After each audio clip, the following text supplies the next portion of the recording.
Okay, we are looking at law or Sinai, what happened at Sinai. И мы рассмотрели законы, что случилось при горе Синай. And the Mosaic law is so important that I include it as one of the major events of all of world history. И закон Моисеев настолько важен, что я включил его как в качестве одного из основных событий мировой истории. And first thing we noticed that it's Israel's constitution. It's a covenant.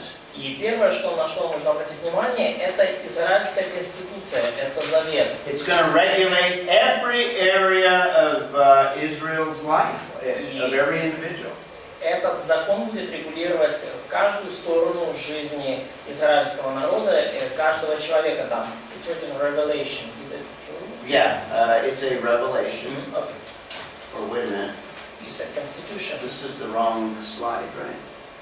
I don't know. А у нас перевод не израильская конституция. Law up there. Israel's constitution. Да, Okay. а второе назначение? All right. Yeah. So revelation is true. Or better constitution. Constitution. Yeah, that's should be constitution. Значит, Didn't I have назначение. that before or no? Huh? I didn't have that before, right? Let's take a You look did here. not say anything about revelation. That's why I asked. Yeah. What do we have here?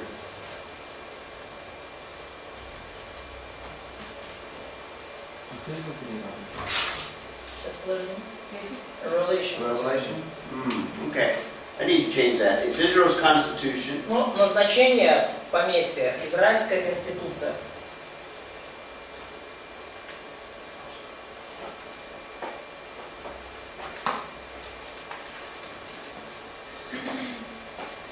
And secondly, what we concluded the last hour, we were saying that we're going to look at the characteristics. We did not look. No, we're going to look at them now. Да, то есть и второе, что мы не успели рассмотреть на прошлом часу и что рассмотрим сейчас, это характеристики закона. Turn to Deuteronomy chapter 4. Откройте, пожалуйста, Второзаконие, 4 главу. And notice this is God's evaluation of the whole Mosaic law. И это божественная оценка всего закона Моисеева. And who's the last one to read? И Katya. кто последний у нас читал? Катя. We'll have Sergey. Notice Deuteronomy 4, read verse 6. Прочитайте Второзаконие 4 главы, 6 стих. Итак, храните и исполняйте их, ибо в этом мудрость ваша и разум ваш перед глазами народов, которые, услышав о всех этих постановлениях, скажут: только этот великий народ есть народ мудрый и разумный. What is God's opinion of this law, or what's God's evaluation of it? Какое мнение Бога на это по поводу закона и как Бог его оценивает? In fact, it gives you a little bit of one of the purposes of the law. И, кстати, этот стих дает вам также одну из целей закона. Это вопрос. So what's God's evaluation? Как Бог оценивает данный закон? Очень важно. That this law is very important. It's very important, but notice what other people are going to say, other nations. Но обратите внимание, что должны сказать другие нации и другие народы. Мудрый и разумный. Да, он дает величие, мудрость и разум. That this law gives wisdom and understanding. This is great wisdom and great understanding. This is unique. Что великая мудрость и великое понимание в этом законе, что он уникален. Masha, read 7. Маш, прочитай, пожалуйста, 7 стих. Ибо есть ли какой великий народ, которому Бог его были бы столь близки, как близок нам Господь, Бог, когда не призовем его? What does that tell you? Что это нам говорит? This is also what other peoples are to notice. И это также то, что другие народы должны были отметить. Что Бог близко. That God is close. Скрывается через закон. God is real. Yeah, they're going to see that God has a relationship with the nation of Israel. Они должны были увидеть, что у Бога есть взаимоотношения с израильской нацией. Remember, the gods of all of the nations are false gods. They're not even real. И помните, что боги всех других народов это лжебоги, они даже нереальны, они не существуют. But Yahweh acts. They call on Him, they pray, and He does things for the nation of Israel. Но Яхве действует, они взывают к Нему, они молятся, и Он проявляет себя. Vitaly, read verse 8. Виталий, 8 стих прочитай. И какой еще народ столь велик, что у него были такие же справедливые установления и законы, как те, которые я даю вам сегодня? Okay, so he asks the question, what nation has a law like this one? И он спрашивает, у какого еще народа есть подобный закон? This is a unique law. This is different from all other laws. Закон этот уникален, и он отличается от всех других законов. Now, before the Mosaic law, there already existed the law of Hammurabi. И до закона Моисеева уже существовали законы Хаммурапи. And there were other nations, obviously, that had their own laws and their own constitution. И, очевидно, были другие народы, у которых были свои законы и свои But конституции. what God is telling Moses to tell the children of Israel, Но что Бог говорит Моисею, чтобы тот передал сынам Израиля? their law is very different from all other Что их national laws. закон отличается радикально от всех других законов других наций. It reveals wisdom and it's going to reveal understanding. Этот закон открывает мудрость и понимание. We can summarize the essence of the law as it's God's absolutes. И мы можем суммировать суть этого закона как божественный абсолют. Let's take a look at some of the major characteristics of the law. И давайте посмотрим на некоторые основные характеристики этого закона. And we begin with the idea of absolutes. И мы начнем с идеи абсолютов. What God defines, that is what is absolute. That is what is unchanging. То, что Бог определяет, является абсолютом. Это является неизменным. So we talked about absolute truth. The law is absolute truth. Мы говорили об абсолютной истине, и закон является таковой абсолютной истиной. And there are some aspects of the law that go even beyond Israel. И есть некоторые аспекты закона, которые простираются дальше самого Израиля. Now we will see some aspects of the law pertain only to the nation of Israel. И мы увидим, что также некоторые аспекты закона касаются только Израиля. And there are some aspects of the law that actually are done away with by when Jesus comes. И также есть некоторые части закона, которые уже отменены с приходом Иисуса. But at the heart of the law, there are absolutes that are unchanging and are applicable to any people, not just the Israelites. Но в сердце этого закона заложены абсолюты, которые неизменны и применимы к любому народу, не только к израильцам. And even though we're not under the Mosaic covenant, the church, you and I, И даже хотя мы с вами, как церковь, мы не находимся под заветом Моисея, the Mosaic law is not legally binding because we are not under law. и закон к Моисею некорректно, с юридической точки зрения к нам применять, потому что мы не под ним, We're under grace. мы под благодатью. But there are aspects of the law that are unchanging that are applicable to us as well. These are the absolutes. Некоторые аспекты закона, которые неизменны и применимы к нам также, и это абсолюты.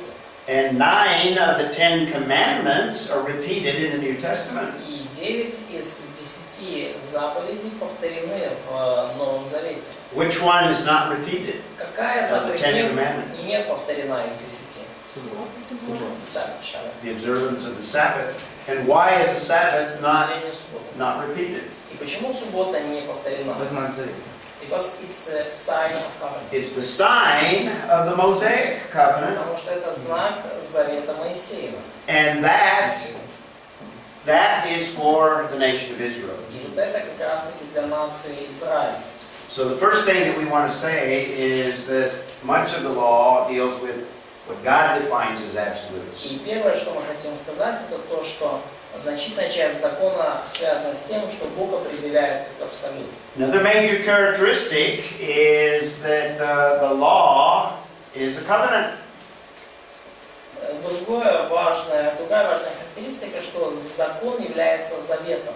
In fact, it's the third one that we've looked at. И на самом деле это третий завет, который мы уже видим. We've seen the Noahic, Мы видели завет с Ноем, and we've seen the Abrahamic. мы видели завет с Авраамом, And now number 3, we're looking at the Mosaic Law. и теперь номер 3 мы видим закон Моисея. Or you might even call it the Mosaic Covenant. И мы его можем назвать также заветом Моисея. And by the way, И, кстати, these characteristics are very important. They might show up in some way on some exam somewhere. эти характеристики очень важны, и они могут совершенно случайно оказаться где-то на экзамене. Thirdly, very important, the law is conditional. И третье, очень важное, закон является условным. It's different from the other 2 covenants that we've looked at. И он отличается от тех двух предыдущих заветов, на которые мы смотрели. It demands obedience from those that are legally under the law. Закон требует повиновения от тех, кто юридически находится под этим So законом. the children of Israel were to do or perform the stipulations of the Mosaic covenant. И сыны Израиля должны были исполнять те обязательства, которые возложены были на них законом Моисеева. Fourthly, it's unique in that it is personal. И в-четвертых, закон уникален тем, что он личностный. It deals with issues of the heart. Он имеет дело с вопросами сердца, с проблемами сердца. In fact, a major aspect of the book of Deuteronomy И, кстати, да, важный аспект книги Второзакония is the whole aspect of a heart response, a circumcised heart. это вот весь этот аспект ответа сердца, вопрос обрезанного сердца. This is what makes the Mosaic law unique and different from all other laws. Это то, что отличает закон Моисеев от всех других законов. It's a relationship between God and children of Israel. Он подчеркивает взаимоотношения между Богом и сыновьями Израиля. It's a relationship that is personal. И это отношение, потому закон очень личностный. Now, in fact, all law codes can only regulate external behavior. И большинство, если не все кодексы законов, могут регулировать лишь внешнее поведение. But the Mosaic law includes things that men cannot evaluate, men cannot see. Но закон Моисея включает в себя вещи, которые человек не может оценить и даже увидеть их. Deals with heart attitudes. И он имеет дело с отношением сердца, с намерением сердца. And in the nation of Israel, it is God who enforces the law. И что касается нации израильской, то именно вот в законе Моисеевом Бог является тем, кто обеспечивает исполнение закона. God is the one that can see hearts. Потому что Бог может видеть сердце. So the law codes that men can put together, they cannot see into the heart. Поэтому те кодексы законов, которые люди могут составить, они не заглядывают глубоко в сердце. They can only administer things relating to external behavior. Они могут лишь, скажем так, управлять вещами, которые связаны с внешним поведением. So law codes like Hammurabi can administer laws like thou shalt not murder, which is one of the 10 Commandments. Кодекс законов, например, как в Хаммурапи, они, там были законы подобные, там, не убивай, да, или похожие на 10 заповедей. Because that's an external behavior. И, конечно же, они могли там быть, потому что это внешнее поведение. But what did Jesus say about murder? Но что Иисус сказал по поводу убийства? Remember the Sermon on the Mount? Помните Нагорную проповедь? Только подумай, уже убил. The thought about murder is also sin. He says anger. Да, он говорит, что гнев. In other words, the source of murder is the anger that comes out of a person's heart. И он, иными словами, говорит, что источником убийства является гнев, исходящий из сердца человека. In the first century, what the nation of Israel, the Jewish people did, что делали евреи в первом столетии? Is they turned the Mosaic law into only external aspects. они так, скажем так, перекрутили закон Моисеев, что уделяли внимание лишь внешним аспектам. They made the law into things like murder is only when you kill somebody. Они превратили, они так толковали закон, что убийство это только если ты кого-то убил. And Jesus says the Mosaic law goes all the way to the source of murder, which is the heart.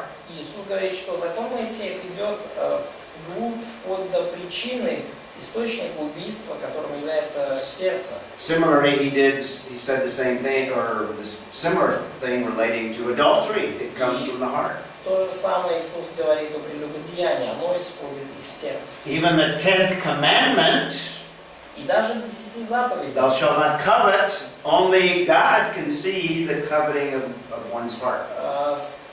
даже в 10 заповедях сказано, что они не должны желать того, что есть у ближнего, не завидовать. И лишь Бог может узнать, чего вы желаете в сердце своем. So it's very important characteristic of the Mosaic И law. это очень важная характеристика закона Моисея. Another thing that is characteristic of it was a very public event, the giving of the law, very public. И еще одна характеристика, то, что передача закона была очень публичным событием. People actually heard the voice of God speaking. Люди слышали глаз Божий, когда Он говорил. They saw the mountain shaking and the mountains smoking. Они видели, как гора тряслась и как дым шел из горы. And there was thunder, so it was very overt, very public. И был гром, то есть все это было очень явно, очень публично. It's a historical event. И это историческое событие. It's an event that is just as real as any event that we record in a history book. Это событие настолько же реальное, как и все те события, о которых мы читаем в книгах по истории. If you had a tape recorder or a video camera, if you had a video camera, Если бы у вас тогда был какой-то диктофон или видеокамера, it would have recorded a voice giving the Mosaic covenant, то the вы voice могли of бы God. записать голос Божий, когда Он давал закон Моисея. It would have recorded the phenomenon that the children of Israel saw И and heard. мы могли бы тогда записать тот феномен, который сыны Израилевы видели и слышали. Public historical event. Публичное историческое событие. And thirdly, it is a revelation. It is God revealing truth. И также еще один аспект – это откровение в законе.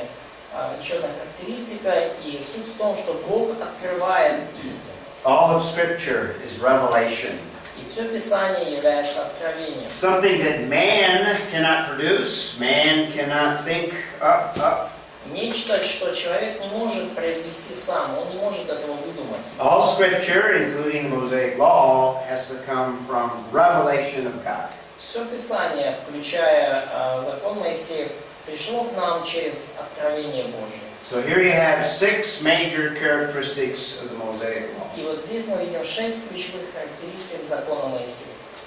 And this just gives you kind of some visual pictures of what it looked like in that area.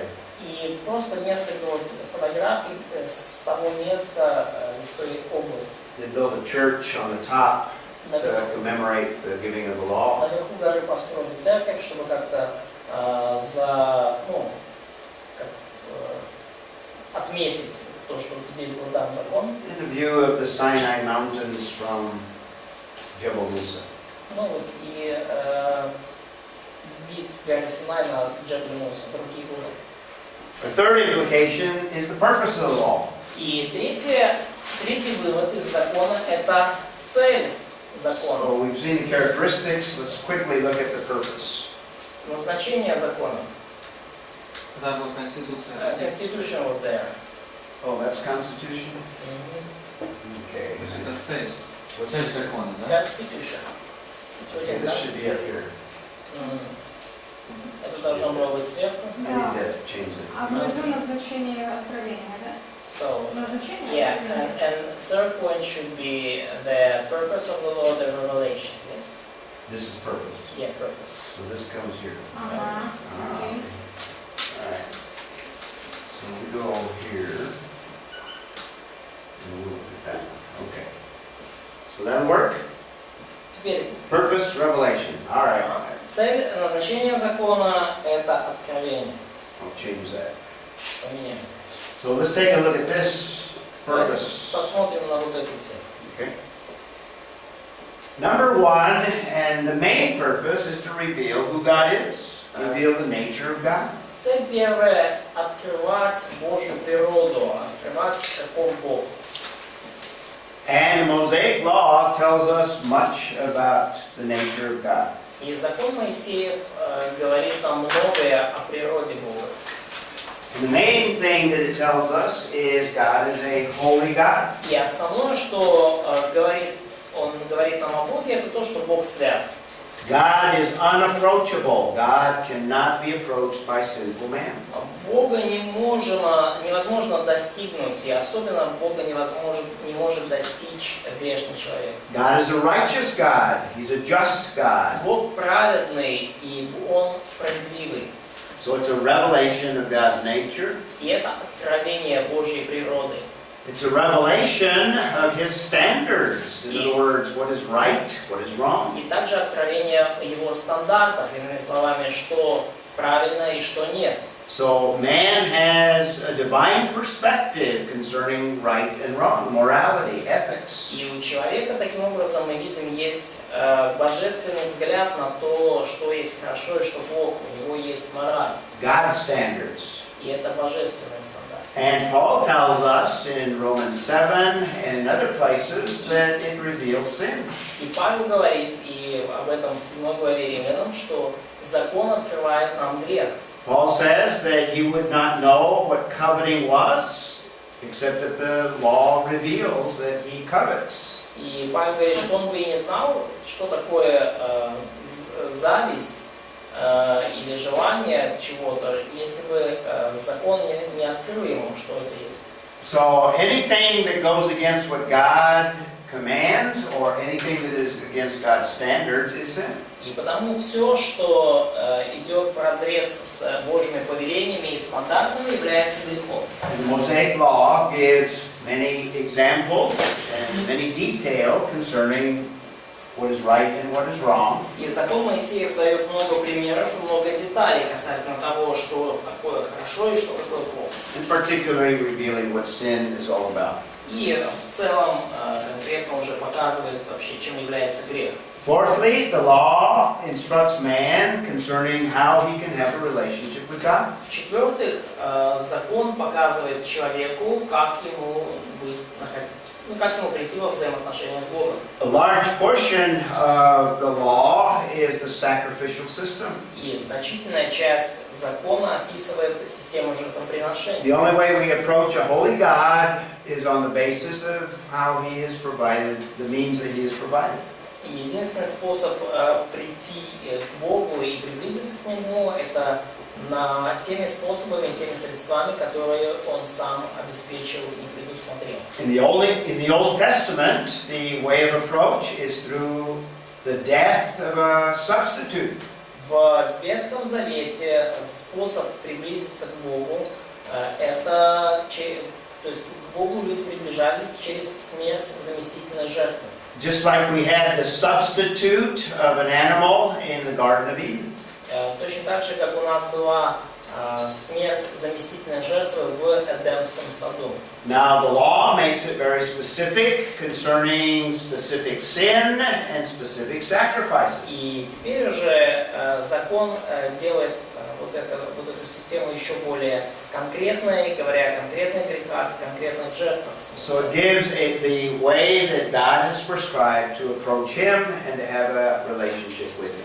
И таким образом закон показывает нам способ, как нам приблизиться к Богу и установить с Ним взаимоотношения. And by the way, most of the sacrificial system is to maintain fellowship.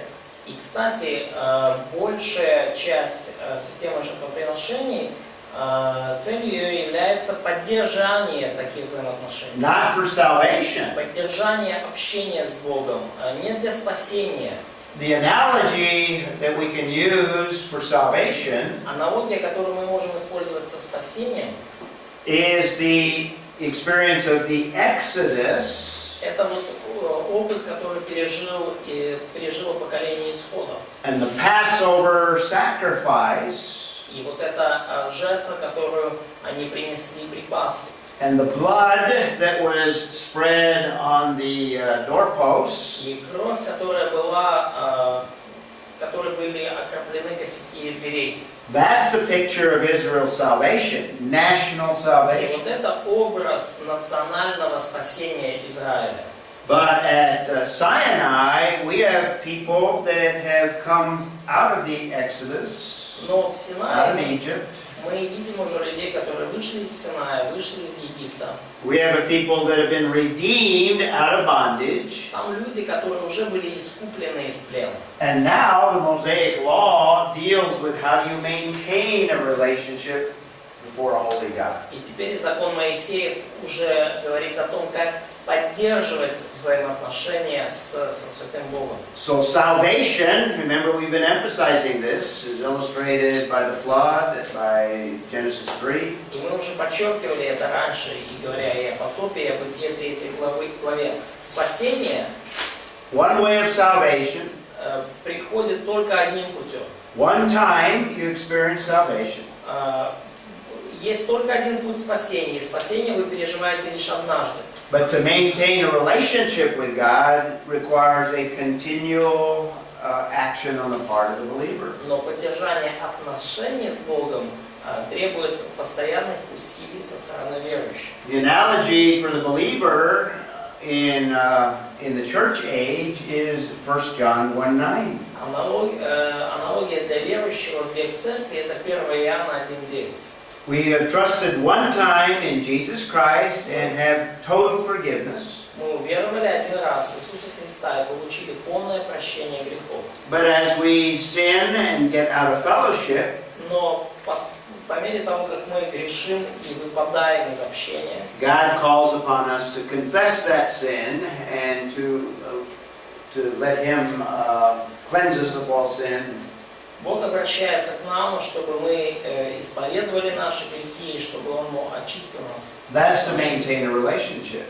И это вот то, что мы подразумеваем под поддержанием взаимоотношений. Much of the Mosaic Law deals with maintaining a relationship with a holy God. И значительная часть закона Моисеева, она относится именно к поддержанию взаимоотношений со Святым Богом. And another purpose is the law was the means by which God would rule His people. И еще одним назначением закона было то, что закон указывал на то, как Бог будет править своим народом. In other words, God would regulate the nation. Иными словами, Бог будет руководить своей нацией. And He would regulate every aspect of life. И Он будет регулировать каждый аспект их жизни. He would regulate marriages, Он будет регулировать их браки, dealings within families, взаимоотношения в семьях, dealings with neighbors, взаимоотношения с ближними, entire diet, их рацион, их диету, dealing with foreigners, every area of взаимоотношения life, с иностранцами, все сферы их жизни. even areas of health and sanitation. Даже вопросы здоровья и санитарии.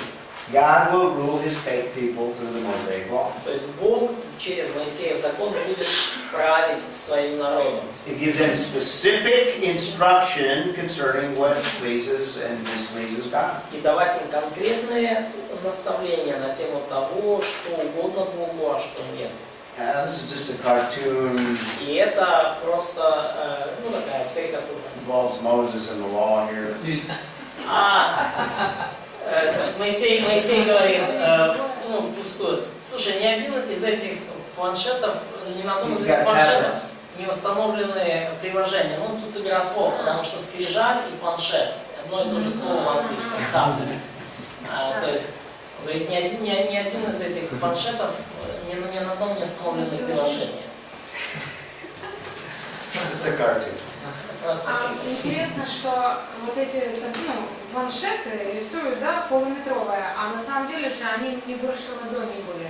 Как вы думаете? That's interesting that most of these tablets are pictured as big rocks, and in fact they could be really small, maybe like a Скажи, file. что What нам do you think говорил about Рон. it? Рон Минтон говорил. Ryan Minton shared it with us. Smaller. Yeah, they were much smaller. Yeah, probably. Возможно. And also, not only that, but there's always two of them. Но не только это, всегда их было две. And this is probably inaccurate. You know, if you have 1, 2, 3, 4, 5, 6, 7, 8, 9, 10, that's probably not why you have two. In other words, what commonly is taught is half of them pertain to God and the other half pertain to man. Часто говорят, что вот было две таблички, на одной было записаны заповеди, касающиеся Бога, на другой те, которые касающиеся взаимоотношений между людьми. That's probably not the idea here. И, скорее всего, тут идея совсем другая. It's a covenant. Это завет.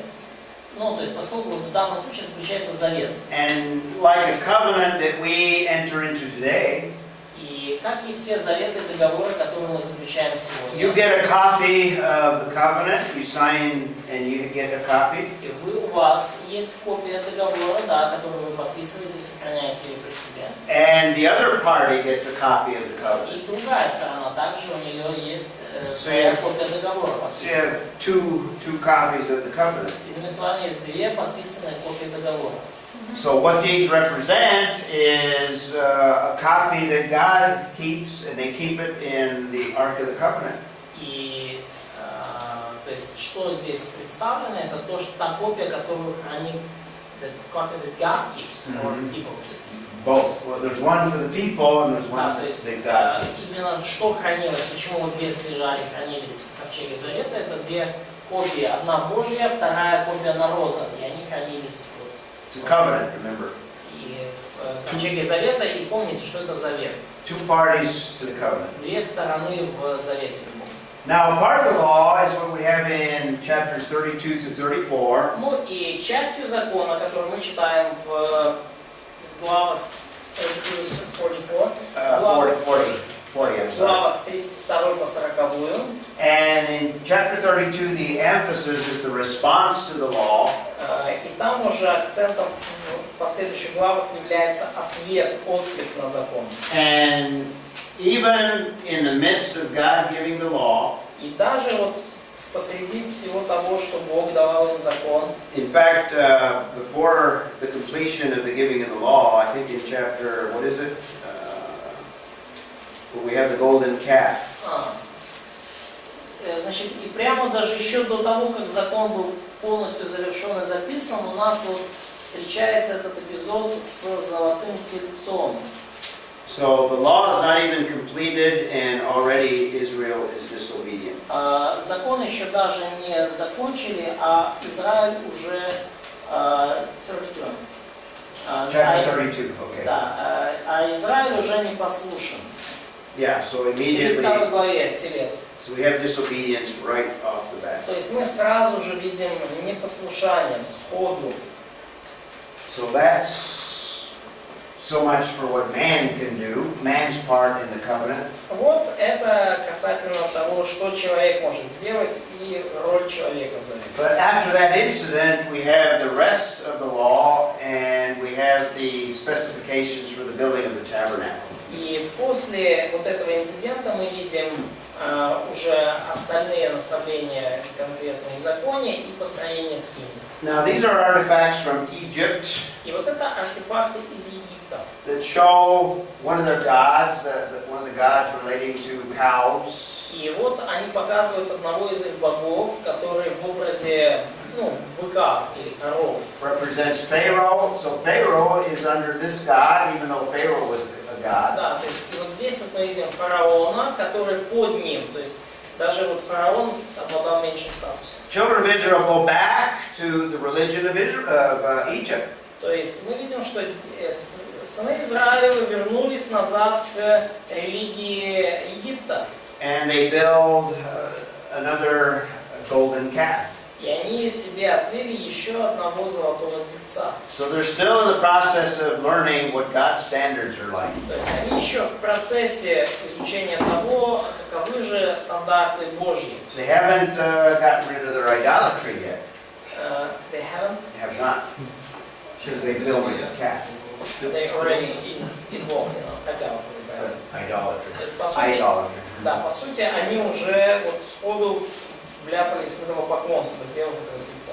And then after that incident, we have the specifications for the building of the tabernacle.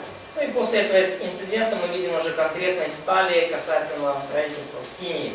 And there's artifacts all over Egypt, and the Egyptian culture had all of these calves. И есть такие вот артефакты по всему Египту, и там в Египте у них было множество вот таких вот быков или тельцов. Which kind of illustrates probably what that calf looked like that the children of Israel built. Ну и вот примерно это нам показывает, как мог выглядеть телец, которого отвели сыны Израиля. Можно вопрос? Ну, интересно, что в индуизме они тоже поклоняются корове. So we know that in Hinduism they also worship cows and value them. А почему именно So корова? much. So why do you think that cows are so honored? Ну, типа молоко, мясо, но может вы знаете больше об этом? Maybe because they're so important in terms of the whole, Milk and meat. yeah, milk, food, products. Может быть, действительно коровы настолько важные животные в плане, ну, как бы молоко, мясо, продукты. In other words, the things that were most important to them, they felt like they were gods related to their. Ну, и те вещи, которые для них были настолько важны, они думали, что как-то боги с этим связаны. Now, when God deals with the nation of Israel throughout their history, И когда Бог вообще строит отношения с израильским народом в течение всей истории, all through the Old Testament, God deals with them based on the Mosaic Law. то на протяжении всей истории израильского народа Бог с ними обращается на основании закона Моисея. So, what God revealed in His law and the covenant that He entered into with the children of Israel И что Бог явил в своем законе и в том завете, в который вступил Он с сынами Израилевыми, is going to be the basis for how God will deal with that nation for the rest of the Old Testament. вот все это будет основанием, на котором Бог дальше как бы действует в отношении Израиля. Let's look up these passages real quickly and read them, because this kind of gives you this idea that God's going to deal with them throughout their history. И вот давайте прочитаем коротенький отрывок, где Бог предсказывает, как Он будет с ними обращаться на протяжении истории. Oksana, look up Deuteronomy 29. Оксана, посмотри, and пожалуйста, Иисус Навина 7:11. Galia, Joshua 7. Наоборот, значит, Оксана, Второзаконие 29:25, Галя, Иисуса Навина 7:11, Katya, Judges 2. Катя, Судьи 2:20, Sergei, Micah. Сергей, Михея 6:1-4. Masha, what is that? That's Masha, Jeremiah 11. Єремія 11. І вони пішли і служили іншим богам і вклонялися їм, богам, що не знали їх і що їх не приділили їх. That's a prediction. Второзаконие 29:25. И скажут за то, что они оставили. 29:25. Is that? Did you read the right one? Окей, я прочитаю.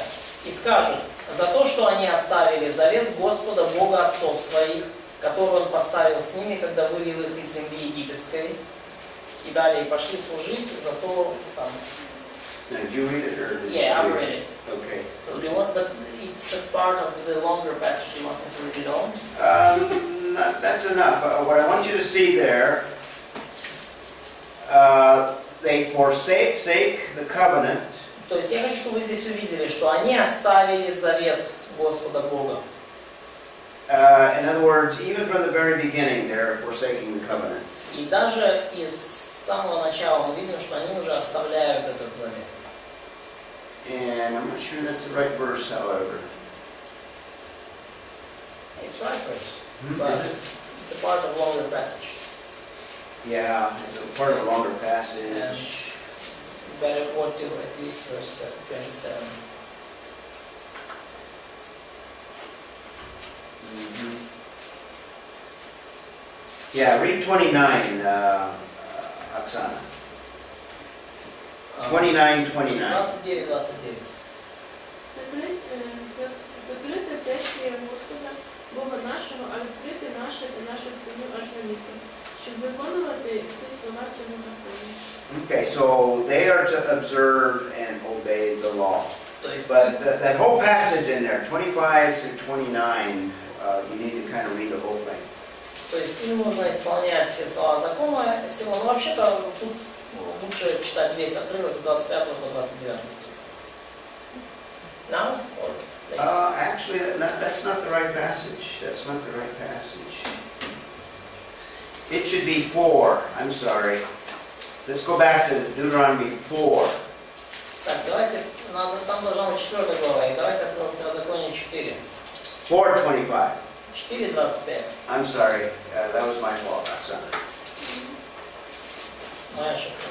In fact, I'm going to change that. Ну, коли ти породиш синів, і синів твоїх, і синів, і постарієте в краю, відсуєтеся і зробите бована на подобу чогось, і зробите зловича Господа, Бога свого, та його розгнівите. Okay? In other words, when you become the father of children and children's children, when you're in the land and you act corruptly, God's going to deal with you according to the law. То есть, если вы вот развратитесь, сделаете себе идолов, сделаете зло, то Бог будет с вами поступать согласно этому закону. And you can read on from verse 26 to 31. It just reemphasizes that this is predicted in Deuteronomy. Вы можете прочитать дальше, там, с 26 стиха и ниже, там вот подчеркивается все то, что Бог с ними сделает. То есть, все это уже предсказано в книге Второзакония. Now remember, Deuteronomy is given after the wilderness, after 40 years. И помните, что книга Второзакония дана уже после 40 лет пустыни. The book of Exodus, the events take place before the 40-year wilderness experience.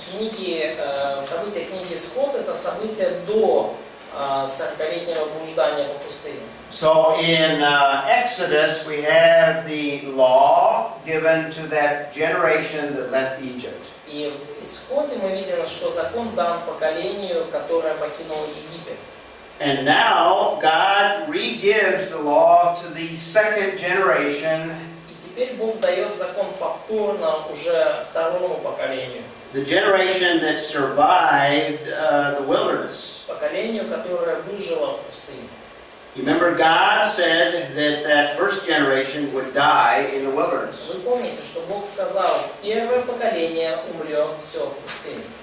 So the second giving of the law, this is 40 years later, preparing them to enter the land, the conquest. И вторая передача закона, это уже книга Второзакония, и это готовит их к завоеванию земли. And what God is saying is when you enter the land, this is in the future, И что Бог говорит, когда вы войдете в землю, это будет в будущем, He's going to deal with them based on the Mosaic law. то я буду с вами поступать согласно закону Моисея. And notice what it says during the conquest И in chapter обратите 7, внимание, verse 11. что сказано во время завоевания в 7 главе 11 стихе Иисуса Навина.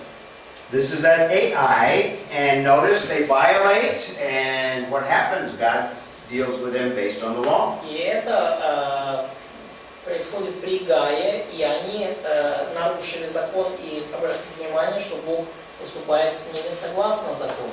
Dalia, do you want to read 7:11? Далее, прочитай, пожалуйста, Иисус Навин 7:11. Ізраїль згрішив, і вони переступили мимо заповіта, що я наказав їм. І взяли заклятого, а також крали і обманювали, і клали поміж свої речі. Okay, notice they have transgressed my covenant. Обратите внимание, да, они приступили завет мой. God's evaluating them based on the Mosaic covenant. То есть Бог оценивает их на основании завета Моисея. Katya, during the Judges, Катя, пожалуйста, отрывок из Судей, 2:20. 2:20. «И воспылал гнев Господень на Израиль, и сказал он, за то, что народ сей приступает завет мой, который я поставил с отцами, и не слушаются гласа моего. И я не... Okay, that's good. Why? Because they have transgressed the covenant. Почему там последствия дальше негативные? Потому что они приступили завет мой. Much later, under the prophets, we have Micah 6, 1 through 4. И уже намного позже мы видим пророка Михея. Вот, Михея 6 глава, 1-4 стих. Sergey, just read the first 3 verses. Сергей, прочитай, пожалуйста, первые 3 стиха. Слушайте, говорит Господь, сам судись перед горами, и холмы да слышат голос твой. Слушайте горы, суд Господень, и вы, твердая основа земли, ибо у Господа суд с народом своим, и с Израилем он состязуется. Народ мой, что сделал я тебе и чем отягощал тебя? Отвечай мне. In that verse, what we have is God has a lawsuit or a case against Israel. И в этом отрывке мы видим, что у Бога суд, у Бога тяжба с Израилем. The Hebrew word is reeve. И еврейское слово «рив». Let's see. Yeah, reeve. Hebrew word reeve. Еврейское слово. It has the idea of a lawsuit or a case, a legal case. Оно подчеркивает эту идею суда, судебного разбирательства. It's something that a lawyer would bring in the court and present a case before a judge. Нечто, что юрист приносит в суд и показывает, представляет судье. So it's a legal term. То есть это юридический термин. God says he has a case against Israel because legally they have violated the covenant. Бог говорит, что у него есть дело, тяжба против Израиля, потому что они именно противозаконно нарушили завет. And he's going to present this case before the witnesses of heaven. И он представит это дело перед свидетелями небес. But again, God deals with them based on the Mosaic law. И, опять же, Бог с ними обращается согласно с законом Моисеевым. Now, Jeremiah also speaks during the captivity. И также Иеремия говорит во время плена. Masha, read verses 2 and 3, chapter Маша, прочитай, 11. пожалуйста, стихи 2 и 3, 11 главы. Слушайте слова завета всего, и скажите мужам Иуды и жителям Иерусалима, и скажи им, так говорит Господь Бог Израиль, проклят человек, который не послушает слов завета всего. Okay, so he is saying that, in fact, he's reading the covenant, И, о чем words of the говорит? covenant. Что вот он здесь читает слова завета здесь. So even in captivity, they are to be regulated by the Mosaic covenant. И даже в плену их жизнь регулируется заветом Моисеева. So the final implication that we'll look at, И последний вывод из закона, который мы рассмотрим, we need to comment that in the New Testament, how does Messiah deal with the law? We have messianic fulfillment. и нам нужно прокомментировать то, каким образом в Новом Завете Мессия обращался с законом. Нам нужно видеть мессианское исполнение этого закона. There are different aspects of the law. I И didn't have time to lay them out. в законе различные аспекты. And Messiah fulfilled all of the aspects of the law. И Мессия исполнил все аспекты закона. He fulfilled all of the law that required obedience of individuals. Он исполнил все законы, которые касались именно послушания конкретного человека. The Bible tells us that he was without sin, so he absolutely fulfilled every aspect of the law. He obeyed it. Библия говорит нам, что Иисус был безгрешен, и потому мы понимаем, что Он исполнил все до единого требования закона. Now there are some aspects of the law that ended with Messiah, И with the coming есть of Messiah. некоторые аспекты закона, которые закончились с приходом Мессии. For example, he fulfilled the sacrificial system of the law. К примеру, Иисус исполнил в полноте жертвенную Ну, то есть с приходом Мессии закончилось действие закона израильского жертвоприношения. In the church, we no longer offer animal В sacrifices церкви мы больше не приносим жертву животных. because Jesus fulfilled the ultimate purpose of all animal sacrifice. Поскольку Иисус исполнил конечную цель всех животных жертвоприношений. Jesus provided the sacrifice that made access to a holy God possible. Иисус обеспечил жертву, которая делает возможным доступ к святому Богу. The New Testament, 1 Corinthians, says that He is our Passover lamb. Новый Завет в 1 Коринфянам говорит, что Он является нашим закланным пасхальным агнцем. But His death was also the means by which we maintain a relationship with a holy God. Но Его смерть также была средством, через которое мы поддерживаем отношения со святым Богом. So the sacrificial system is no longer applicable because Jesus fulfilled it. И потому система жертвоприношений больше не применима, поскольку у нас уже есть жертва Христа. That's why we are no longer under law, but under grace. И вот почему мы уже не под законом, но под благодатью. And even Jews today cannot offer sacrifices. И даже евреи сегодня, они не могут приносить жертву. Why not? Почему? Роман. They don't have temple. They don't have a temple. God destroyed the temple in 70 AD. Бог уничтожил храм в 70-м году. And also because there's no need for the sacrifices. Ну и опять же, потому что теперь нет нужды в жертвах. Messiah fulfilled the purpose of the sacrificial system. Мессия исполнил цель вот этой системы жертвоприношения. And there are other aspects of the Mosaic law that Jesus fulfilled that made us no longer under the law. И есть другие аспекты закона Моисеева, которые Иисус исполнил, и благодаря которым мы уже не под законом. So the law no longer is in effect. The Mosaic law, it's no longer in effect. И вот теперь уже мы видим, что закон больше не действует.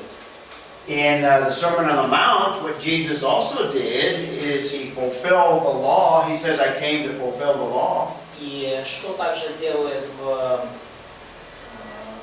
Нагорной проповеди Иисус в Евангелии от Матфея, это то, что Он говорит, что я пришел исполнить закон. This is Matthew chapter 5. Матфея 5 глава.